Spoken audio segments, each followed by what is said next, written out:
둘째, 산업과 경제, 사회 모든 영역에서 탄소 중립을 강력히 추진해 나가겠습니다.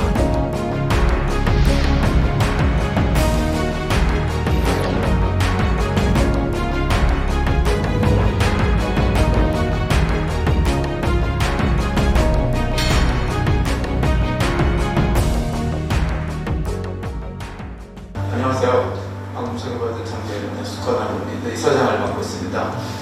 이렇게 저희 전문가 강연에 많은 관심을 가져주셔서 감사드리고요. 이 탄소 중립에 관한 우리나라의 최고의 전문가분들을 모셔서 큰 박수를 우리 류진 선생님 모시고 첫 강의 시작하겠습니다.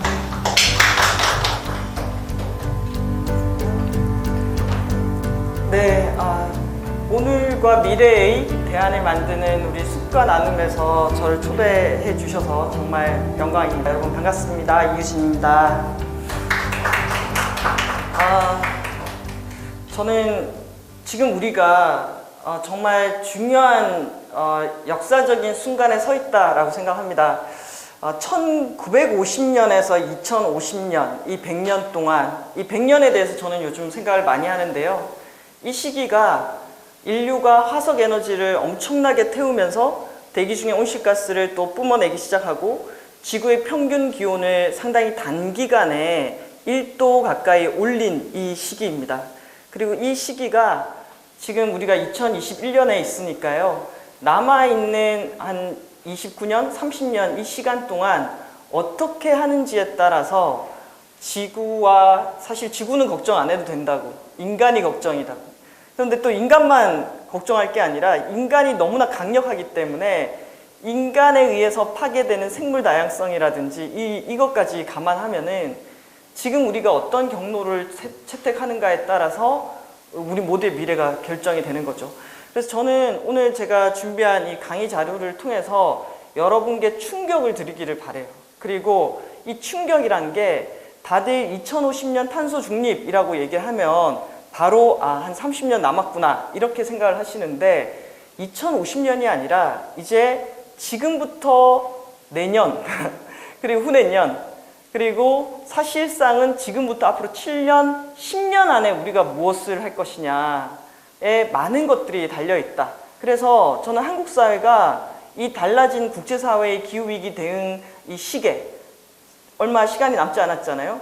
이 시계에 맞춰가지고 우리 스스로를 준비할 수 있는 시간은 이제 2, 3년밖에 남지 않았다고 생각합니다. 근데 2, 3년 우리 준비 태세를 갖추는 게 2, 3년인데 그만큼 우리가 간절하고 집중해서 이 준비를 하고 있느냐라고 한다면은 저는 아니라고 봅니다. 이제 자료를 좀 보면서 말씀드릴게요. 인류의 에너지 소비량과 에너지원의 이 변화를 보여주는 표입니다. 이 표를 보면서 와, 정말 1950년부터 시작됐구나. 우리가 맡고 있는 이 위기의 이 상황이라는 것이. 그리고 그 속에서 지구 평균 기온도 올라가기 시작했고요. 그랬을 때 IPCC 1.5도 보고서는 인류가 이대로 쭉 온실가스를 배출하게 되면은 매우 높은 확률로, 매우 높은 신뢰도로 2030년에서 52년 사이에 1.5도에 도달하고 만다. 이 1.5도도 괜찮은 게 아닙니다. 그쵸? 전 세계 바다의 산호의 거의 90% 가까이가 소멸하는 이 1.5도에 30년에서 52년 사이에 도달하고 만다. 이것은 매우 충격적인 메시지였다라고 생각이 들고, 그러면 그렇게 안 되기 위해서 1.5도를 넘어서지 않기 위해서 뭘 해야 하느냐라고 했을 때 이 오른쪽에 나오는 2050년에는 탄소 중립을 해야 하고, 그리고 2030년까지, 그러니까 2049년까지 막 배출하다가 50년에만 제로가 되는 게 아니라 줄이는 경로에 있어서 적어도 2030년까지는 2010년도에 배출을 하던 양의 최소 45%를 줄여야 된다. 숫자는 어렵지만 그냥 간단하게 표현하면은 지금 배출하고 있는 양의 절반을 10년 안에 줄여라 라는 메시지로 읽힙니다. 이 엄청난 질문을 저는 우리가 받았다라고 생각하고, 저 정도의 이 온실가스 감축을 30년 안에 거의 제로에 가깝게 만든다는 거는 그냥 열심히 하자 정도가 아니라 모든 거를 뒤흔들어서 바꾸는 겁니다. 우리의 지금 현재의 기반의 경제 시스템, 무역, 생산, 소비, 도시의 모습, 세금제도, 교육제도, 에너지 체제 완전히 바꿔야 됩니다. 그래서 2019년도에 그레타 툰베리의 등장, 그리고 미국의 2019년도 2월 달에 그린 뉴딜, 그리고 2019년도 12월 달에는 EU가 최초로 우리가 제일 먼저 탄소 중립 대륙이 되겠다라고 선언하면서 그걸 하기 위해서는 그린 딜을 하겠다라는 발표를 하게 됩니다. The European Green Deal is on one hand our vision for a climate neutral continent in 2050, and it's on the other hand a very dedicated roadmap. 2018년도 10월 달에 IPCC 보고서 이후에 2020년에 중국과 일본과 한국이 탄소 중립 선언을 하고 유럽은 이미 선언해 있었고 미국의 바이든 대통령까지 결합을 하면서 정말 세계가 탄소 중립이라는 공동의 우산을 같이 쓰게 됐습니다. 그 속에서 문재인 대통령께서 이런 표현을 합니다. 탄소 중립 선언을 하면서 2050 탄소 중립은 우리 정부의 가치 지향이나 철학이 아니라 세계적으로 요구되는 새로운 경제 국제 질서다. 자, 그때 이 11월 달에 이런 발언을 하셨을 때 저는 어떤 생각이 들었냐면은 현재의 상황에 대해서 정말 정확한 진단이다라는 생각이 들었어요. 왜냐면 이건 세계적으로 형성된 새로운 국제 경제 질서예요. 환경 문제를 넘어선. 그리고 한 4개월, 5개월 지나고 난 다음에 아니 이렇게 선언을 했는데도 왜 탄소 중립 사회를 준비하기 위한 이 대응은 이렇게 지지부진하지? 라고 생각했을 때 저는 이 앞문장에서 2050년 탄소 중립은 우리 정부의 가치 지향이나 철학이 아니라 라는 문장이 계속 떠올랐습니다. 이 엄청난 일이잖아요. 이 엄청난 일을 가치 지향이나 철학이 바뀌지 않고 할 수 있을까요? 와, 이거는 우리 이 탄소 중립이라는 것 자체가 인류에 던지는 엄청난 도전과 질문과 숙제입니다. 우리는 이 숙제를 풀어갈 준비가 되어 있느냐. 자, 그랬을 때 먼저 파리 이전부터 교토 때부터 줄였던 EU의 자료를 보면요, 저는 EU 자료를 보면 어떤 느낌이 드냐면은 이들은 정말 이걸 하려고 하는구나. 정말 탄소 중립 사회를 만들려고 하는구나. 그리고 그 탄소 중립 사회를 만들기 위해서 세금과 가격과 제도를 구축하고 있어요. 보조금을 써서 산업 분야에 돈을 쓰는 것뿐만 아니라 돈의 흐름을 바꾸기 위한 전환을 준비하고 있다는 생각이 들었습니다. 그 대표적인 게 탄소 국경 조정이라든지 탄소 발자국, 그리고 여기에 미국 정부까지 가세를 하게 되는 거죠. 자, 그랬을 때 그린 뉴딜에 대한 여러 정의가 있지만 저는 미국 그린 뉴딜 결의안에 대해 이 문장들이 있어요. 그린 뉴딜 뭡니까? 라고 했을 때 기후위기 대응을 위해서 세계대전을 치르는 것처럼 10년 동안 모든 역량을 투입하는 거다. 모든 역량을 투입해서 2050 온실가스 배출 제로로 만들기 위한 인프라를 구축하고 거기서 일자리 만들고 사회적 불평등을 해소하는 대전환 정책이다 라고 결의안에는 나와 있습니다. 그래서 이런 변화의 판도 속에서 전 세계 주요국의 배출량 추이를 보면은 영국은 90년 대비 40% 가까이를 이미 줄였고 독일은 30%를 줄였어요. 그래서 유럽은 이미 줄이는 경로에 있습니다. 그리고 미국과 일본도 비슷한 수준이거나 일본 같은 경우에는 하강 곡선을 그리고 있고요. 한국은 90년 대비 거의 150% 정도 상승을 했죠. 이 상황에서 탄소 국경 조정, 탄소 발자국, 아리백, 탄소세, 탄소를 배출하는 행위에 대해서 비용을 부과하거나 규제하는 국제사회의 룰들이 만들어지고 있습니다. 프랑스 같은 경우에는 최근에 기차로 150분 거리에 갈 수 있는 비행 거리는 이제 운항을 금지하는 이 기후 법안을 하원에서 통과시켰어요. 그런데 이번에 이 프랑스가 발의한 기후 관련한 법을 보면은 이런 내용들이 있습니다. 공립학교는 일주일에 최소 1회 채식 메뉴를 제공한다. 에너지 등급이 낮은 주택은 2028년부터 임대를 금지한다. 생산 과정에서 배출한 탄소량에 따라서 소비재의 등급을 부여한다. 자, 그런 상황에서 스웨덴 같은 경우에는 환경부 장관이 세 번째로 큰 공항을 폐쇄하고 그 공항 부지에 공공주택을 건설하는 방안을 논의를 시작하는 이런 변화들이 일어나고 있다라는 얘기를 드리고 싶고요.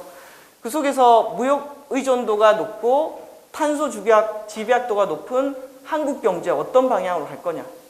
저는 이러한 변화에 맞춰서 우리가 스스로 준비하지 못했을 때 받게 되는 산업의 충격. 그런데 이 산업의 충격은 결국 실업이라든지 경제의 충격으로 가게 될 거고 우리나라의 각각의 지역의 산업이 분포한 분포에 따라서 지역에서 기업이나 산업이 무너지게 되면은 그게 지역 경제나 모든 사람들에게 미치는 영향이 큽니다. 그래서 지금은 저는 정말 집중해서 이 변화의 시대에 준비가 필요한 것이 아닌가, 더 빠르게 전환해야 되는 게 아닌가라는 생각이 들고, 자, 그런 상황에서 이제 탄소 중립 시대에는 한 가지가 더 들어가게 됩니다. 이 물건을 생산할 때 탄소를 얼마나 배출했는가. 그렇게 탄소 국경 조정이 제도화되고 2024년도부터는 EU 집행위원회 차원에서 유럽연합에 통용되는 모든 배터리는 탄소 발자국을 부착하도록 되어 있습니다. 탄소 발자국은 그 배터리를 만들 때 탄소를 얼마나 배출했는가라는 것들을 보게 되는데요. 자, 이렇게 발자국을 표시한다는 것은 많이 배출해도 된다는 걸 의미하는 건 아니겠죠. 자, 그러면 배터리부터 시작해서 어떤 물건을 만들 때 탄소 발자국이 명기된다는 것은 어떤 의미일까요? 물건 생산에 필요한 에너지를 재생 가능 에너지로 쓰도록 해야 되고, 그 물건 생산에 들어간 자원은 재활용하거나 재사용된 자원을 사용해야지 탄소 발자국을 줄일 수 있습니다. 자, 이거는 EU의 탄소 중립을 위한 재생 가능 에너지 확산 정책 플러스 순환 경제 시스템이 EU뿐만 아니라 전 세계적으로도 통용되도록 하겠다라는 이런 전략으로 보입니다. 그래서 이제 탄소 기후위기 대응은 무역과 통상에 바로 영향을 미치는 아젠다로 등극했다라고 할 수가 있고요. 미국의 바이든 정부의 무역 정책 의제 중에 세 번째가 기후변화 대응에 있어서 국제 공조를 강화한다. 이게 바로 무역과 기후변화 대응 정책을 연계시킨다라는 거고, 유럽연합이 탄소 국경 조정을 던졌을 때 미국도 우리도 탄소 국경 조정제를 도입을 검토하겠다라고 얘기하고 있는 거죠. 그래서 저는 세계의 판도가 바뀌고 있다라는 생각이 들고, 이런 바뀌는 판도는 미국과 EU를 중심으로 핵심 산업을 자국 내 공급망을 구축하고 자국 내 산업과 일자리로 연결하는 이런 전략하고도 맞닿아 있다라고 생각을 합니다. 자, 이 자료를 보면은 어느 지역에서 생산된 건가에 따라서 배터리의 탄소 발자국이 다르게 나타난다에 대한 지표인데요. 여기서 쭉 보시면은 빨간색 부분으로 높게 나타내는 것이 아시아 지역입니다. 그러니까 유럽과 미국에서 생산한 배터리의 탄소 발자국은 낮게 나타나고 상대적으로 아시아 지역에서 생산한 배터리의 탄소 발자국이 높게 나타나는 거죠. 그 이유가 뭘까라고 했을 때 아시아 지역은 배터리 생산에 사용하는 전력에서 석탄 발전 비중이 높기 때문입니다. 자, 우리나라도 전체 전력의 40%가 석탄 발전입니다. 그래서 우리나라도 탄소 순수출국에 속합니다. 우리가 물건을 만들어서 해외에 수출하면은 눈에 보이지 않지만 거기에 탄소가 함유가 돼서 수출된다라는 의미거든요.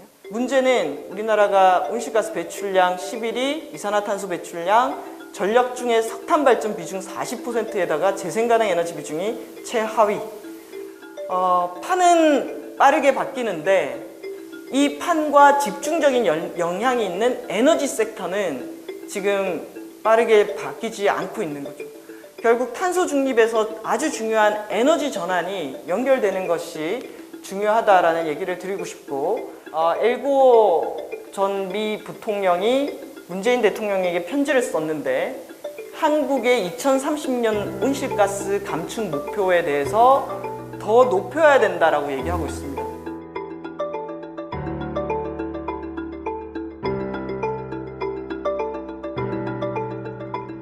자, 이거는 어느 정도냐면은 지금 현재 우리가 24.4%입니다. 이걸 50으로 올리라는 것은 현재 우리가 줄이기로 약속한 양을 2배를 끌어올리라는 얘기죠. 자, 이걸 지키려면은 2030년까지 한국의 석탄 발전소는 모두 문 닫아야지 가능한 수치라고 할 수가 있습니다. 자, 그래서 변화가 빠르다. 근데 변화가 빠른데 한국은 기후위기 대응을 계속해서 미뤄왔다. 2015년도에 그때 한국의 온실가스 감축 목표 산정 방식입니다. 8억 톤 가까이 늘어날 텐데, 이게 BAU죠. 이 정도가 늘어날 것을 산정하고 거기서 37%를 줄이겠다라는 방식으로 2015년도에 냈습니다. 5년 만에 세상이 어떻게 바뀌었죠? 5년 만에 탄소 중립 시나리오를 만들어야 하고요. 그리고 지난해까지 겨우 7억 9천만 톤을 지금 2017년 기준 이렇게 배출했던 것을 어떻게 5억 3,600만 톤으로 줄이는 것까지가 정부가 세워놓은 계획입니다. 그런데 이걸 11월까지 압박받고 있는 게, 자, 이게 2024.4가 아니라 50으로 가야지라고 하면은 7억 톤 절반 날리면은 3억 5천만 톤 정도가 됩니다. 절반을 줄이는 일을 요구받고 있습니다. 우리 아직 결정 안 했고 NDC 관련해서 공개적인 논의는 아직 열리고 있지 않습니다. 자, 그래서 지금 하루하루가 우리에게 너무나 중요한 결정과 선택들을 하게 하는 시간들이고, 이걸 이렇게 줄이는 게 여러분 정말 너무 쉽지 않은 일들이죠. 자, 그래서 정말 우리가 탄소 중립한다 그랬을 때 저는 불편하지만 직면해야 될 질문이 있다고 생각합니다. 우리나라 석탄 발전소 60개, 자동차 대수가 2,437만 대, 인구 2.14명당 차 한 대씩 갖고 있습니다. 그 중에 전기차는 15만 대밖에 안 돼요. 탄소 중립 사회에서 내연기관 차량은 30년 안에 다 사라지겠죠. 그런데 거기에 전국에 분포되어 있는 주유소만 11,331곳입니다. 산업단지가 1,000개가 넘고 산업 분야에서 온실가스 배출량 36%고 우리나라의 소 사육 두수를 봤더니 364만 마리 정도가 됩니다. 자, 제가 왜 이렇게 구체적인 숫자를 찾으려고 했던 거냐면은 탄소 중립이란 게 그냥 들어서는 감이 안 오잖아요. 이게 어느 정도를 우리가 결단을 해야 되고 바뀌어야 되고 30년 사이에 결정하고 적응해야 되는지. 그래서 전기차 시대로 진입하면서 일자리에 미치는 영향, 그리고 12월 당시에는 수익이 날 거라고 생각해서 건설을 강행했던 삼척 석탄발전소. 이것이 지금은 이제 금융기관의 이 지원이라든지 투자 받기 어려운 상황으로 저는 가고 있다고 생각합니다. 그러면 지금 우리는 어떤 결정을 해야 될까요? 2017년도 12월 달에 이 결정이 지금의 어려움을 낳고 이거 멈춰야 되는데 매몰 비용 어떡하지? 이런 얘기를 하는 것처럼 지금 우리는 어떤 결정을 해야 되는가, 이런 것들을 묻고 있다고 봅니다. 그런데 저는 요즘에 보면은 한국 사회가 이 기후 문제에 관한 한 거대한 모순 속에 놓여 있다고 생각을 해요. 한편으로는 탄소 중립, 요즘 환경부에서 TV 광고도 하잖아요. 그래서 곳곳에서 탄소 중립에 대한 관심과 강의가 열리는 한편으로는 기존의 관성대로 해왔던 석탄발전소 계속 건설하는 거라든지, 그리고 공항 건설 계획, 가덕도를 포함해서 흑산도, 새만금, 울릉도, 백령도까지 7개의 공항 건설 계획이 얘기가 나오고 있고, 이것은 대선이라든지 지방선거 국면까지도 이어질 것 같습니다. 그리고 지난해 우리나라 차량이 정말 코로나 국면에 사람들이 공공교통 회피까지 곁들여지고 개소세 인하까지 곁들여져서 차가 정말 많이 팔렸습니다, 지난해. 자, 이런 상황에서 또 무착륙 국제관광까지 확대하고 있습니다. 자, 이게 거대한 모순이라는 거죠. 한편에서는 기후위기 대응과 그린 뉴딜 탄소 중립 정책을 만들면서 현실에 우리는 한 발도 못 나가고 있는 모순 속에 지금 우리가 있다. 그래서 그 이유가 뭘까? 우리가 하고는 있는데 왜 온실가스는 안 줄어들까? 이 이유가 뭘까? 그랬을 때 저는 우산을 어떻게 썼는가의 차이라고 생각합니다. 여기서 우산이란 것은 좀 상징적인 의미죠. 최상위 목표, 그 하나의 목표 아래 정렬된다라는 의미를 보여주는 것 같은데요. 저는 EU와 미국 같은 경우에는 온실가스 넷제로, 탄소 중립, 기후 중립 이걸 목표로 나머지 정책들이 정렬되어 있습니다. 온실가스 감축 과정에서 충격이 있다 그러면은 정의로운 전환은 어떻게 할지, 그리고 규모 있게 예산을 투입해서 어떻게 사회를 탈탄소 사회로 전환을 할지, 그리고 수많은 분야들, 에너지, 건물, 교통, 경제, 폐기물, 농업, 생물 다양성을 어떻게 바꿀지, 하나의 큰 우산 아래 정책들이 일관성 있게 정렬되어 있어요. 근데 우리는 여전히 디지털 뉴딜, 그린 뉴딜, 지역 균형 뉴딜, 사회 안정망. 그린 뉴딜로 요만큼 온실가스 줄였는데 디지털 뉴딜은 온실가스를 늘릴 수도 있어요. 지역 균형 뉴딜은 지역에 뭔가 설비가 들어가면서 또 늘릴 수가 있어요. 그러니까 요만큼 줄였는데 어디서는 이만큼 새는, 결론적으로 총량은 줄어들지 못하는 이런 상황들이 반복되고 있다. 그래서 어떻게 해야 될까? 2050 탄소 중립의 의미와 과제 뭐 해야 될까? 저는 이 탄소 중립이 얼마만큼의 변화를 요구하는지를 우리가 인식하는 것이 먼저라고 생각합니다. 이게 얼마만큼 큰 일인지. 그리고 시민들이 탄소 중립 사회에서는 아까 제가 석탄 발전소 개수, 우리나라의 차량 대수 이런 것처럼 체감하도록 하는 거. 우리가 30년 안에 이 정도의 변화를 만들어야 돼라고 지금은 탄소 중립이라는 단어만 둥둥 떠 있잖아요. 그래서 더 많은 분들이 탄소 중립이 어떤 사회인지, 어떻게 만들어야 하는지 이런 것들에 대해서 같이 인식하고 계획할 수 있어야 된다. 그리고 기후위기 대응을 최우선으로 모든 영역을 재구성을 해야 되고, 그런데 이 과정에서 저는 지금 시급하게 만들어야 될 게, 우리가 결정해야 될 게 있어요. 아까 말씀드렸듯이 석탄 발전 비중, 전기요금, 내연기관 생산 판매 금지 연도 이런 것들. 기존의 한국 사회에서는 표가 떨어지고 매우 합의에 도달하기 어려웠던 큰 질문들. 그럼 이 질문들을 어디서 합의를 도출하고 신뢰해서 결정한 것을 실행할 수 있을까요? 저는 그런 신뢰를 바탕으로 논의하고 결정할 수 있는 구도를 만들어야 된다는 생각이 들고, 이제 이게 마지막입니다. 저는 지금 초등학생을 보면은 이 초등학생들은 2100년까지 살잖아요. 근데 2100년에 지구의 평균 기온이 1.5도, 2도, 3도, 4도, 5도 뭐 이렇게 전개가 될 거예요.